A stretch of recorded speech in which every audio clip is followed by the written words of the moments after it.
बच्चों, तो welcome to the my YouTube channel educational point. तो स्वागत है आपका मेरे इस नए वीडियो में। आज हम लेके आए हैं आप लोगों के लिए पार्ट 2 का वीडियो, जो कि जगन्नाथ रत्नाकर का है, जो कि उद्धव प्रसंग लिखे हैं। तो हम पार्ट 1 के वीडियो में आपका जो पैराग्राफ है वो 4 पैराग्राफ समझा दिए हैं। तो आज हम देखेंगे पार्ट 2 के वीडियो में 5वां पैराग्राफ। तो चलिए देखते हैं पैराग्राफ को, पहले समझते हैं उन सारे पैराग्राफ को, उसके बाद उसका संदर्भ और उसके व्याख्या को लिखेंगे काव्य सौंदर्य के साथ। तो चलिए देखते हैं हमारा 5वां पैराग्राफ क्या होने वाला है। तो ये रहा हमारा 5वां पैराग्राफ। तो सबसे पहले हम इसे रीड करेंगे, एक एक लाइन को समझेंगे, उसके बाद हम इसकी व्याख्या को लिखेंगे।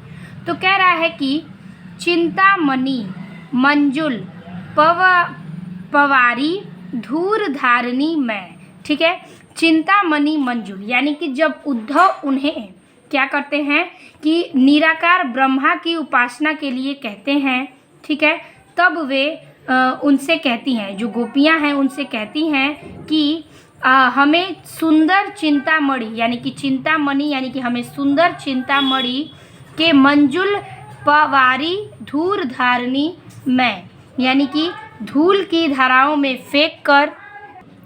तो यही इसके कहने का तात्पर्य है कि चिंतामणि मंजुल पवारी धूर धारणी में, यानी कि वो कहती हैं उनसे कहती हैं गोपियाँ कि आप हमें सुंदर चिंतामणि की धूल यानी कि धूल की धाराओं में फेंक कर क्या करें, मन रूपी कांच के दर्पण को संभाल कर रखें। क्या करें, मन रूपी कांच मन मुकुर यानी कि मन रूपी कांच के सुधारी रखिबे कहो, मन रूपी कांच के दर्पण को संभाल कर यानी कि सुधार कर रखने के लिए कह रही हूँ, ठीक है। यही गोपियाँ उद्धव से कहती हैं। कहे रत्नाकर वियोग आगी सारन को, कहते हैं रत्नाकर जी यानी कि रत्नाकर जी कवि कहते हैं कि वियोग आगी सारन को यानी कि वियोग की अग्नि से व्याकुल, क्या करती हैं, वियोग की अग्नि से व्याकुल गोपियाँ उद्धव से कहती हैं कि उद्धव हाय हमको बयारी भखीबो कहे, ठीक है। यहाँ पे कह रही हैं कि उद्धव वायु भक्षण यानी कि प्राणायाम कहती हैं कि वायु भक्षण के द्वारा अपनी वियोग, ठीक है, फिर बारी बखीबो कहे, अपनी वियोग अग्नि को बुझाने के लिए कह रही हैं। क्या करती हैं, अपने वियोग की इस अग्नि को बुझाने के लिए उद्धव से कहती हैं। रूप रसहीन जाहि निपट निरूपी चुके, ठीक है। रूप रसहीन कहती हैं कि गोपियाँ के विरग में जो आग है वो बुझेगी नहीं। क्या करती हैं, गोपियों के इस विरह में जो आग है वो बुझेगी नहीं, अपितु और भी अधिक भटकेगी। क्या करेगी, और भी अधिक भड़केगी, ठीक है। ताके रूप धयाइबो और रस चखीबो कहे, गोपी इसी भाव को कवि के अभिव्यक्त करती हैं। गोपी इस भाव को अभिव्यक्त करते हुए करती हैं कि निराकार ब्रह्म निरंतर क्या है, रूपहीन एवं रसहीन है। क्या है, ये रूपहीन एवं रसहीन है। जो ब्रह्मा है वो रूप से हीन और रस से हीन है। जाहि निपट निरूपी चुके, कह रहे हैं कि यहाँ पर कि इसका उन्होंने निरूपण कर चुका है, इसका उन्होंने निरूपण कर दिया है। ताको रूप धयाइबो और रस चखीबो कहे, ठीक है। फिर भी उद्धव उनके रूप का ध्यान करने एवं क्या करते हैं, फिर भी उद्धव उनके रूप का ध्याइबो यानी कि ध्यान रखते हुए और रस चखीबो कहे और रस पान के लिए कहकर इन बातों को गोपियों को साम्य दिलाते हैं। क्या करते हैं, रस के इन बातों को गोपियों को क्या करते हैं, साम्य दिलाते हैं। इतने बड़े विश्व माही हेरो हु न पै जाही, यानी कि वे कह रही हैं कि इतने बड़े संसार में, वो कह रही हैं कि इतने बड़े संसार में खोजने पर भी नहीं पाया जा सकता, ठीक है। जाही यानी कि इतने बड़े संसार में है रे, इतने बड़े संसार में न पाए जाही यानी कि हम ब्रह्मा को नहीं पाया जा सकता। ताकि त्रिकुटी मैं नैन मुदी लिखैबो कहो। ठीक है, यहाँ पर कह रहे हैं कि उस ब्रह्म उदय, ठीक है, उस ब्रह्म उद्भव उन्हें विकृति चक्र में ध्यान के द्वारा देखने के लिए कह रहे हैं। क्या कहते हैं? त्रिकुटी चक्र में उनकी आंखों से ध्यान देते हुए कहने को उद्धव कह रहे हैं कि आप ध्यान लगाकर उनके आंखों में देखिए। ठीक है, विकृति चक्र में। ठीक, तो यही गोपियों से उद्धव कहते हैं, अपने मन रूपी बात को प्रकट करते हैं। तो सबसे पहले हम हेडिंग लिखेंगे। इसका संदर्भ तो मैंने आपको पहले पार्ट में बता चुका है, वही लिखना है आपको, और फिर व्याख्या देखेंगे। पांचवा हम हेडिंग करेंगे चिंतामणि, फिर डॉटेड लखीबो कहो। ठीक है, संदर्भ एक बार मैं आपको रिपीट कर दे रही हूँ। संदर्भ लिखना है आपको कि प्रस्तुत पद्यांश हमारी पाठ्य पुस्तक हिंदी के काव्यखंड में संकलित तथा जगन्नाथ दास रत्नाकर द्वारा रचित उद्धव प्रसंग शीर्षक कविता से अवतरित है। ठीक है, अब देखेंगे इस पैराग्राफ की व्याख्या। तो व्याख्या में लिखना है कि जब उद्धव उन्हें निराकार ब्रह्म की उपासना करने के लिए कहते हैं तब वे उनसे कहती हैं, यानी कि जब उद्धव उन्हें निराकार ब्रह्म की उपासना के लिए कहते हैं तो गोपियाँ उनसे कहती हैं कि आप हमें सुंदर चिंतामणि को धूल की धाराओं में फेंक कर मन रूपी कांच के दर्पण को संभाल कर रखने के लिए कह रहे हो। यह हमारे लिए संभव नहीं है। ठीक है, रत्नाकर कवि कहते हैं कि वियोग की अग्नि से व्याकुल गोपियों के उद्धव को वायु भक्षण यानी कि प्राणायाम के द्वारा अपनी वियोग अग्नि को बुझाने के लिए कह रहे हैं। वायु अग्नि को भड़काती है, बुझाती नहीं। ठीक है, वायु क्या करती है? अग्नि को बढ़ाती है, बुझाती नहीं। फिर आगे लिखेंगे कि प्राणायाम करने से गोपियाँ के विरह की आग बुझेगी नहीं, अपितु और अधिक भड़केगी। यानी यदि आप बार बार उन्हें भड़काएंगे तो उनके जो अंदर की आग है वो और भी बढ़ जाएगी। गोपियों के सभी भाव को कवि ने यहाँ अभिव्यक्त किया है। गोपियाँ उद्धव से कह रही हैं कि निराकार ब्रह्म नितांत रूपहीन एवं रसहीन है, इसका निरूपण हो चुका है। फिर भी उद्धव उन्हें उनके रूप का ध्यान करने एवं रसपान करने के लिए कह रहे हैं। ठीक है, क्या कर रहे हैं? रसपान करने के लिए कह रहे हैं। फिर आगे हम लिखेंगे कि फिर भी उद्धव उन्हें उनके रूप को ध्यान करने के लिए एवं रस का पान करने के लिए कहकर इन बातों को गोपियों को साम्य नहीं दिखाई पड़ता है। वे कह रही हैं कि इतने बड़े संसार में जिन्हें खोजने पर भी नहीं पाया जा सकता, उस ब्रह्म को उद्धव उन्हें विकृति चक्र में ध्यान के द्वारा देखने के लिए कह रहे हैं। यानी कि जिन ब्रह्म को पाने के लिए कई लोग प्रार्थना विग्रह करते हैं, उसे उन्हें पाने के लिए उद्धव हमें क्या कर रहे हैं?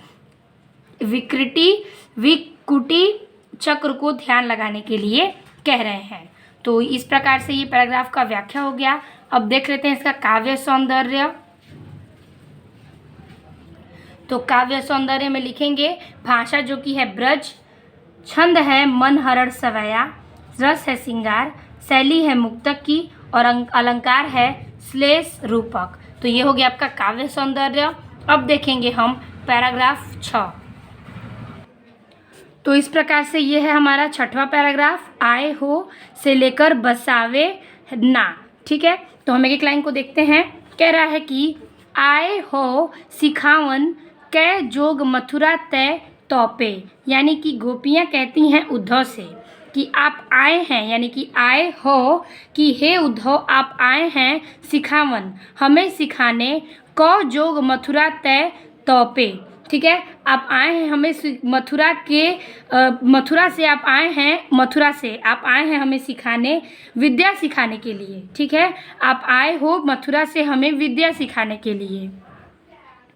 उद्धव ये वियोग के वचन बतरावे ना। ठीक है, कृपया कर वियोग की बातें हमें न बतलाइए। क्या करिए? हे उद्धव कृपा कर हमें वियोग के वचन यानी कि वियोग की बातें हमें न बतलाइएगा। ठीक है, कहे रत्नाकर, यानी कि रत्नाकर कवि कहते हैं कि दया करी दरस दिनियो, कि आप हमारे दुख को नष्ट करने के लिए दर्शन दिए हो। क्या किए हो? दया करियो, कि आप हमारे दुख को दुख प्रकट और नष्ट करने के लिए दरस यानी कि दर्शन दिनियो दिए हो। दुख दरीबों को, ठीक है, कह रहे हैं कि परंतु दुख दरीबों को तोपे अधिक बढ़ावे ना। कहते हैं कि परंतु आप भगवान कृष्ण के न आने का संदेश देकर हमारे मन को क्या करते हैं, आप इस कृष्ण के आने द्वार पर न आने से जो संदेश लेकर आए हो वो बहुत ही दुख रूपी है, अधिक बढ़ावे है, यानी कि हमारे मन को अधिक दुख में भर देता है। टुक टुक यानी कि टुकड़े टुकड़े में, रहो है, ठीक है मन मुकुर हमारे है, ठीक है। यहाँ पे कहते हैं कि हमारे मन रूपी दर्पण को टुकड़े टुकड़े हो जाएंगे। हमारा मन रूपी जो दर्पण है वो हृदय वो टुकड़े टुकड़े हो जाएंगे। चुकी हूँ कठोर बैन पाहन चलैबो ना, इसलिए भूल कर भी कठोर रूपी वचन पत्थर हमें मत मारिए। क्या करते हैं? कठोर बैन पहन यानी कि कठोर वचन के पत्थर हमें न चलाइए, यानी कि हमारे ऊपर न मारिए।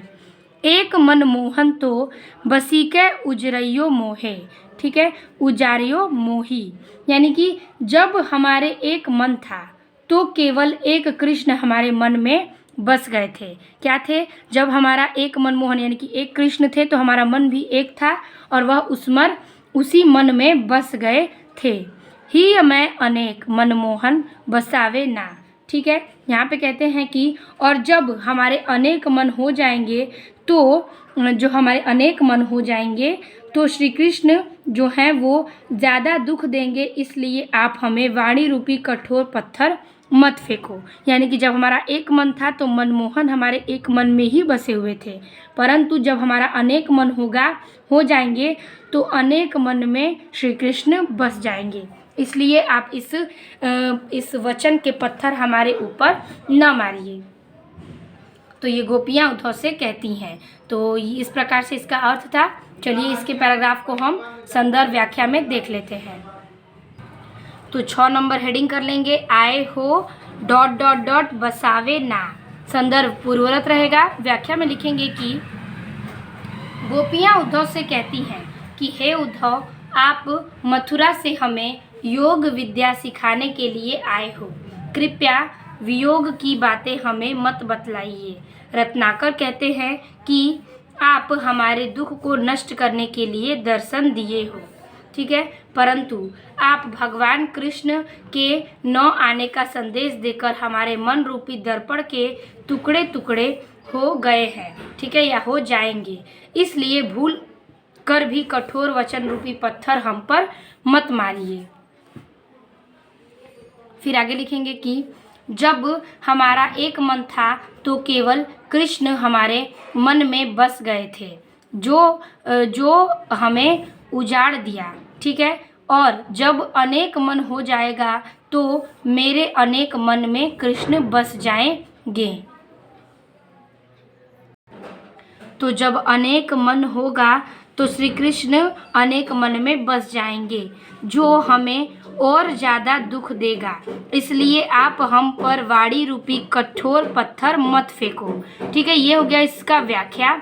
और इसका काव्य संदर्भ लिख लीजिए, जो कि भाषा ब्रज है, छंद मनहर सवैया, शैली मुक्तक की है और रस श्रृंगार रस है इसमें, ठीक है। तो इस प्रकार से हमारा 6वां पैराग्राफ भी समाप्त होता है। अब हम चलेंगे 7वें पैराग्राफ में। ये रहा हमारा 7वां पैराग्राफ। तो ये कह रहा है कि उद्धव यह सुधव 100 संदेश कही दीजो एक, ठीक है। उद्धव से गोपियाँ कहती हैं कि कृष्ण से हमारा एक ही सीधा संदेश कह दें, ठीक है, 100 संदेश नहीं, लेकिन सिर्फ उद्धव हमारा एक ही संदेश श्री कृष्ण से जाकर कह दें, ठीक है। जानती अनेक न विवेक ब्रजबारी हैं, ब्रजबारी मीन्स ब्रज की बालाएं, ठीक है, कि ब्रज बालियाँ छल कपट के अनेक बातें नहीं जानती। क्या करती हैं? वो छल कपट की अनेक बातें ब्रज बालियाँ नहीं जानती हैं। कहे रत्नाकर, यानी कि कवि रत्नाकर जी कहते हैं कि असीम रावरी तो क्षमा। ठीक है, तो रत्नाकर जी कहते हैं कि गोपियाँ श्री कृष्ण के क्षमा करने की सीमाहीन शक्ति को जानती हैं। क्या करती हैं? गोपियाँ श्री कृष्ण के क्षमा करने की सीमाहीन शक्ति को जानती हैं। क्षमता कहे लो अपराध की हमारी है, इसलिए वो कहती हैं कि हम में अपराध की इतनी शक्ति नहीं है। क्या है? हम में अपराध की इतनी सी शक्ति नहीं है। दीजो और ताजन सबे जो मन भावे पर। ठीक है, कहती हैं कि जितनी श्री कृष्ण क्षमा करने की शक्ति है, यानी कि वो कहती हैं कि श्री कृष्ण में जितना ही क्षमा करने की शक्ति है, तो वो कहती हैं कि जो न दरस वंचित बिचारी हैं, यानी कि श्री कृष्ण जितने ही क्षमा करने की उनके अंदर शक्ति है, तो हम में कोई अपराध नहीं किया है, फिर भी श्री कृष्ण हमें दंड दे रहे हैं। कहती हैं कि हमने कोई भी क्या अपराध नहीं किया है, फिर भी हमें श्री कृष्ण इस प्रकार से दंड दे रहे हैं, और वे उन्हें अच्छा न लगे इसीलिए वह कष्ट उन्हें मिलता है। जो अच्छा लगे वो कष्ट हमें दे सकते हैं। ये ब्रज की गोपियाँ श्री कृष्ण से उद्धव के द्वारा कहती हैं। भली हैं बुरी हैं और सल्लज निर्लज हूँ हैं। ठीक है, किंतु वे अपने मन के विचार से कर लेती हैं कि वह भली भी हैं या बुरी हैं, लेकिन श्री कृष्ण को वह जो है वंचित नहीं कर सकती। ठीक है, श्री कृष्ण के लिए वह क्या करती हैं? गोपियाँ जो हैं वन में विचार लेते हैं और दर्शन के लिए वंचित करती हैं, और अपनी सफाई देते हुए कहती हैं। क्या कहती हैं? अपनी सफाई देते हुए बेचारी गोपियाँ कहती हैं कि मैं भली हूँ या बुरी हूँ, लेकिन लज्जाशील है या फिर लज्जाहीन हूँ। ठीक है, मैं लज्जाशील हूँ या फिर लज्जाहीन हूँ। जो कहें सो हैं पै परिचारिका तिहारी है। ठीक है, हम कैसी भी हैं लेकिन श्री कृष्ण की सेविका हैं। क्या हैं? हम किसी भी तरह हैं या फिर जैसी भी हैं, लेकिन हम श्री कृष्ण की क्या हैं? सेविका हैं। ये गोपियाँ उद्धव से कहती हैं कि आप उन तक ये बात पहुँचाइए कि हम जैसे भी हैं लेकिन श्री कृष्ण की सेविकाएं हैं। तो ये हो गया आपका इसका अर्थ। अब हम देखेंगे इसका संदर्भ व्याख्या। तो हेडिंग कर लेंगे उद्धव यह है, फिर लास्ट में तिहारी है। 17 नंबर है उद्धव यह है सुधव ... तिहारी हैं। संदर्भ पूर्वरत रहेगा। व्याख्या लिख लीजिए कि गोपियाँ उद्धव से कह रही हैं कि वे कृष्ण से हमारा यह सीधा सा संदेश कह दें कि ब्रज बालाएं छल कपट की अनेक बातें नहीं जानती हैं। रत्नाकर जी कहते हैं कि गोपियाँ कृष्ण की क्षमा करने की सीमाहीन शक्ति को जानती हैं, इसलिए कहती हैं कि हम में अपराध करने की शक्ति नहीं है जितनी श्री कृष्ण में क्षमा करने की शक्ति है। हम उतना अपराध नहीं कर सकते जितना श्री कृष्ण हमें क्षमा कर सकते हैं। वे कहती हैं कि हमने कोई अपराध नहीं किया, तो फिर भी श्री कृष्ण को हमें दंड देना है, तो उन्हें जो भी अच्छा लगे वो हमें दंड दे सकते हैं। गोपियाँ कहती हैं कि हमने कोई भी अपराध नहीं किया, फिर भी कृष्ण को हमें दंड देना है, तो उन्हें जो अच्छा लगे वो हमें कष्ट दे सकते हैं, किंतु वे अपने मन में विचार कर ले एवं हमें अपने दर्शन देने के लिए वंचित न करें। ठीक है, गोपियाँ अपनी सफाई देते हुए कह रही हैं कि हम बुरी हैं या भली हैं, लज्जाशील हैं या फिर लज्जाहीन हैं, हम कैसी भी हैं लेकिन उनकी सेविकाएं हैं। तो ये था इनका व्याख्या। अब देख लेते हैं काव्य सौंदर्य। काव्य सौंदर्य में लिखेंगे भाषा ब्रज, श्रृंगार जो है रस का श्रृंगार है, शैली मुक्तक की है, और छंद है मन हर्ष सवैया, और गुण है माधुर्य की। तो अब हम इस वीडियो का लास्ट पैराग्राफ यानी कि 8वां पैराग्राफ को देखेंगे। तो 8वां पैराग्राफ कह रहा है कि धाई जीत तीत तय विदाई हेत उद्धव की। ठीक है, जब उद्धव के क्या करता है, जब उद्धव के विदाई का समय आता है, ठीक है, आया, तो गोपियाँ अत्यंत व्याकुल हो उठी। क्या कि विदाई हो तो तब गोपियाँ अत्यधिक व्याकुल हो उठती हैं। गोपी भरी आरती संहारती न सासुरी। ठीक है, गोपियाँ जो हैं वो उन्हें विदाई देने के लिए इधर उधर क्या करती हैं, दौड़ने लगती हैं। क्या करती हैं, गोपियाँ जो हैं वो विदाई के लिए इधर उधर दौड़ने लगती हैं। यहाँ पर विदाई के लिए इधर उधर गोपियाँ दौड़ने लगती हैं। फिर यहाँ पर गोपी भरी आरती संहारती न सासुरी, यानी कि उस समय वे इतना दुखी थीं कि दुख के चलते वे ठीक से सांस भी नहीं ले पा रही थीं। क्या करती थी गोपियाँ जो हैं, अगर विदाई के अंत का समय आता है तो वो दुखी से ऐसी घबरा जाती हैं और उस समय इतनी दुखी थी कि दुख के चलते उनकी सांसें जो हैं रुक सी जा रही थी, वह सांस सी ठीक तरीके से नहीं ले पा रही थीं। कहे रत्नाकर, कवि रत्नाकर जी कहते हैं कि मयूर पक्ष कोई लिए, यानी कि कृष्ण को उपहार के रूप में गोपियाँ जो हैं अपनी शक्ति के अनुसार क्या करती हैं, कुछ कुछ देने के लिए व्याकुल होती हैं। तो मोर पक्ष कोई लिए, कोई गोपियाँ ऐसी हैं जो मोर का पंख लिए हुए हैं। कोउ गुंज अंजलि उमायो प्रेम आसुरी, कोई जो है वो क्या देना चाहती हैं, उनमें से कोई पंख लेकर आई हैं मोर के, और कोई अपने आँखों के आंसू, यानी कि कोई अपने आँखों के आंसू को प्रेम आसुरी, यानी कि कोई अपने आँखों के आंसुओं को उमड़ते हुए उनके हाथों पर देती हैं। और भाव भरी कोउ लिए रुचिर सजाव दही, और कुछ क्या करती हैं जो है यहाँ पर कि गुंज अंजलि, यानी कि अपने आँखों में आंसू लिए, प्रेम आसुरी, यानी कि अपने हाथों में घुंघची की माला लिए हुए आई हैं। भाव भरी कोउ की सजाव दही, कोई गोपी जो है स्वादिष्ट क्या की हैं, स्वादिष्ट दही लेकर आई हैं। और फिर कोउ मही मंजू दाबी दलकती पासुरी, और कोई जो है वो धड़कती हुई छाती को दबाते हुए अपने मुट्ठी में लाई हैं। ठीक है, पीठ पत नंद जशुमती नवनीत नयो। ठीक है, और नंद बाबा उनके लिए पीले वस्त्र लेकर आए हैं। क्या करते हैं, पीतपट, यानी कि पीले वस्त्र नंद बाबा उनके लिए लेकर आए हैं। और कीर्ति कुमारी शुरबानी दई बांसुरी, और जो यशोदा हैं वो ताज़ा मक्खन लेकर आई हैं। और यहाँ पर जो कीर्ति कुमारी यानी कि जो राधा रानी हैं वो सुरीली स्वर की बांसुरी लेकर आई हैं उद्धव को विदाई के वक्त देते हुए कि ये सब सारी चीज़ें गोपियाँ, नंद बाबा, यशोदा मैया और राधा रानी जो हैं ये सारी चीज़ें विदाई में देने के लिए उद्धव को इधर उधर भटकती हुई आई हैं।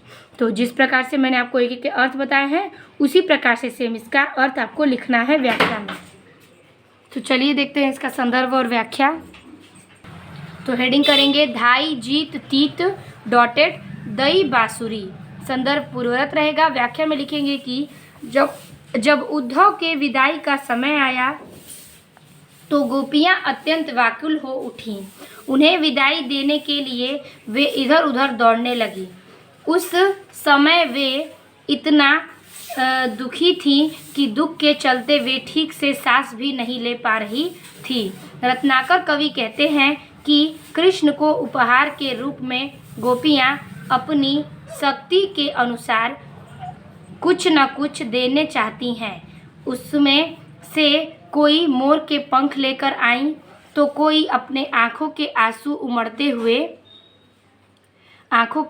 को उमड़ते हुए अपने हाथों में धुंधची की माला लेकर आई थी। ठीक है, और कोई गोपी स्वादिष्ट मलाई युक्त दही लेकर आई तो कोई अपनी धड़कती हुई छाती को दबाते हुए मट्ठा लेकर आई। ठीक है, नंद बाबा ने उनके लिए पीला वस्त्र और यशोदा ने ताज़ा मक्खन एवं राधा ने सुरीली स्वर वाली बांसुरी लेकर दी। ठीक है, तो ये था इनका व्याख्या किस प्रकार से। अब हम देखेंगे लास्ट इसका काव्य सौंदर्य। तो काव्य सौंदर्य में लिखेंगे भाषा ब्रज की है, शैली मुक्तक की, और छंद मनहर सवैया, अलंकार अनुप्रास और गुण है माधुर्य का। तो इस प्रकार से हमारा आपका पूरा ये पैराग्राफ समाप्त होता है। अब बचा 9, 10 और 11 पैराग्राफ, तो वो हम देखेंगे पार्ट 3 के वीडियो में। आई होप आपको वीडियो अच्छी लगी हो और पसंद आई हो। वीडियो अच्छी लगी हो तो लाइक, कमेंट और शेयर कीजिएगा। मिलते हैं आपसे पार्ट 3 के वीडियो में। तब तक के लिए धन्यवाद।